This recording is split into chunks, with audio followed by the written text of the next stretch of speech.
فردوس صاحب، اب تو شکور شاد صاحب جو ہیں وہ لیاری سے پاکستان تحریک انصاف کے ایم این اے ہیں، اور پاکستان تحریک انصاف جو ہے وہ اس نے شکور شاد صاحب کو ٹکٹ دیا اور وہ جیت گئے. تو اب لیاری سمیت جو کراچی کے لوگ ہیں وہ ان کے جو مسائل ہیں اس میں سے ایک لوڈ شیڈنگ بڑا سر فہرست ہے. آپ بھی اس پہ آواز بلند کر رہے ہیں. تو یہ جے آئی ٹی پہ تو ہم نے کافی بحث کر لیا. ذرا آپ یہ بتائیے نا کہ یہ اب لوڈ شیڈنگ کا جو مسئلہ ہے اس سے جان چھڑانے کے لیے کیا پیپلز پارٹی سے لڑ کر آپ کو کامیابی ملے گی یا ساتھ ملا کے کامیابی ملے گی؟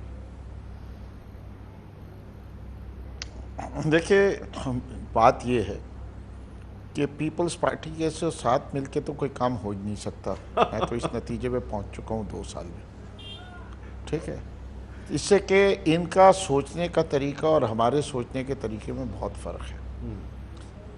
یہ 2009 میں ابراج گروپ کو انہی نے ہینڈ اوور کر دی اور الاؤ کیا الجمعہ گروپ سے، اور جو شرائط ہیں وہ ان کو بہتر پتہ ہوں گی یا نیپرا کو بہتر پتہ ہوں گی، اور ہم چاہ رہے ہیں کہ اس کا ڈسکلوجر کم سے کم اسٹینڈنگ کمیٹی میں ہو. 2023 تک کا کراچی پاکستان کے سب سے بڑے شہر کی قسمت کا فیصلہ کر دیا گیا کہ یہ ایک مونوپلی کے تحت ایک اہم یوٹیلیٹی آپریٹ کرے گی، اور اس کے اوپر necessary checks and balances introduce نہیں ہوئے جس کی وجہ سے وہ فائدہ اٹھاتی رہی. میں نے یہ آواز 2020 میں اس لیے اٹھائی ہے کہ 2023 کے اندر جتنی جماعتیں ہیں ان سب کو اس بات کا احساس ہونا چاہیے کہ یہ شہر اب متحمل نہیں ہے کہ اس قسم کی کسی مونوپلی کے نگوں اس شہر کو رکھ دیا جائے، کہ اس کی بلیک میلنگ پہ رکھ دیا جائے. تو بہتر طریقہ یہ ہے کہ جنریشن کو سپریٹ کیا جائے، ٹرانسمیشن کو سپریٹ کیا جائے، اور ڈسٹریبیوشن کے ویلنگ چارجز کو طے کر کے اس شہر کی ڈسٹریبیوشن میں 2-3 کمپنیز کو لے آیا جائے. اور فیوچر کی سٹرکچرنگ پاور کی اسی طرح کرنی چاہیے. اور اگر ایک ہی کمپنی کے پاس رہے گی تو جو حشر ہوگا اس سے میں خوف زدہ ہوں، خاص طور پہ اس وقت جب کہ شنگھائی الیکٹرک خریدنے کی کوشش کر رہی ہے کہ الیکٹرک کو، اور ان سے جو بھی معاہدہ کیا جائے میں سمجھتا ہوں مونوپلی کمیشن کو اشورنس دینی چاہیے، سٹی گورنمنٹ کو، سندھ گورنمنٹ کو اور نیپرا کو، کہ کس طریقے سے شہریوں کے حقوق کا خیال رکھا جا رہا ہے. ٹھیک ہے، اور یہ ساری باتیں پبلک میں آنی چاہیے کہ پبلک بھی اس کو کہہ سکے کہ ہاں اگر یہ شنگھائی الیکٹرک کو بیچا جا رہا ہے تو نہ اس کے 2023 کے ایگریمنٹ کو فردر انہینس کیا جا رہا ہے. 2023 تک کا یہ ایگریمنٹ ہے، اور اسی کے بعد جو کچھ شنگھائی الیکٹرک کے ساتھ ہوگا یا اس کمپنی کے ساتھ ہوگا اس پہ شنگھائی الیکٹرک کو کوئی اعتراض نہیں، ورنہ وہ بات آج کر لی جائے. ٹھیک ہے. اب اس میں اس سے کہ ہم سمجھتے ہیں کہ اس شہر کا اور کوئی علاج نہیں ہے اس وقت اس بحران سے نکلنے کا. اس سے کہ ایک مونوپلی کے نیچے وہ جو کچھ انہوں نے کیا ہوا کیا ہے، ان کے خلاف کوئی ایکشن ہوتا ہے، ایک بڑا وکیل کھڑے کرتے ہیں، کورٹ میں جا کے اسٹے لے آتے ہیں.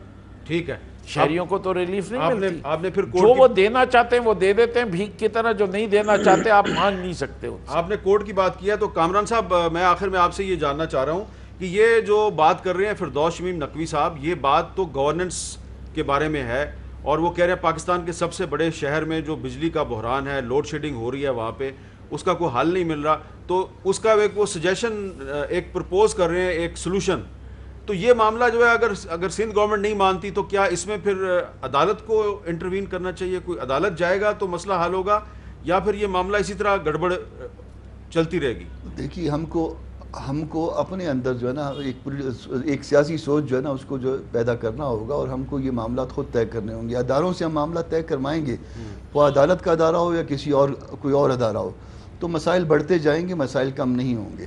ہم جو ہے نا اب میرا خیال ہے اتنے میچور ہم کو ہو جانا چاہیے 73-74 سال کے بعد کہ ہم جو ہے نا اپنے مسائل کو خود حل کریں. بیٹھیں، یہ بلکہ سارے صوبوں میں بیٹھنے کی ضرورت ہے، کسی ایک جگہ پہ نہیں. پنجاب میں بھی بیٹھنے کی ضرورت ہے، بلوچستان میں ہے، سندھ میں ہے. تو جب تک ہم آپس میں بیٹھ کے ان معاملات کو حل نہیں کریں گے، معاملات ٹھیک نہیں ہوں گے، خرابیاں بڑھتی جائیں گی. اور ادارے مزید جو ہے نا چونکہ ان کی ایکسپرٹیز نہیں ہوتی ہے اس میں، تو ادارے اور خراب کر دیں گے اس معاملے کو۔ بہت بہت شکریہ کامران مرزا صاحب. مجھے ایک وقفہ لینا ہے لیکن میں ایک چیز آپ کو گوشے گزار کرنا چاہتا ہوں. کامران مرزا صاحب نے کہا کہ یہ آپس میں بیٹھیں، صوبوں میں بھی بیٹھیں، مرکز میں بھی بیٹھیں، لیکن ایک ادارہ ہے اور وہ ہے national command and operation centre NCOC. وہاں پہ ہم دیکھ رہے ہیں کہ مرکز اور صوبے اکٹھے بیٹھتے ہیں اور اس کے 100 دن بھی مکمل ہو چکے ہیں. اور NCOC نے کل ہی ایک پیغام جاری کیا ہے جس میں انہوں نے یہ کہا ہے دوبارہ کہ آئیں ہم سب مل کر احتیاطی تدابیر پہ عمل کرنے کا عزم کریں اور ایک قوم بن کر کورونا کو شکست دیں. تو کورونا کو شکست دینے کے لیے ایک قوم کا بننا ضروری ہے، اور اس میں یہ بھی کہا گیا ہے کہ انتہائی ضرورت کے وقت گھر سے نکلیں، پرہجوم جگہوں پہ جانے سے گریز کریں، گھر سے باہر نکلتے وقت ماسک پہنیں، بچوں کو ہمراہ نہ لے کے جائیں، اپنے ہاتھوں کو صابن سے بار بار دھوئیں یا سینیٹائزر کا استعمال کریں، اور کام کی جگہوں پہ سماجی فاصلہ اپنائیں اور احتیاطی تدابیر کریں. اور اس کے علاوہ بھی کافی ساری باتیں اس میں کہی گئی ہیں. تو NCOC میں تو ہمیں کافی کوارڈینیشن نظر آتی ہے مرکز اور صوبوں کے درمیان، اور ورکنگ ریلیشن شپ بھی نظر آتا ہے، لیکن اس کے باہر کیوں نہیں ہے، اس پہ بات کرتے ہیں فردوس نقوی صاحب سے اور سعید غنی صاحب سے.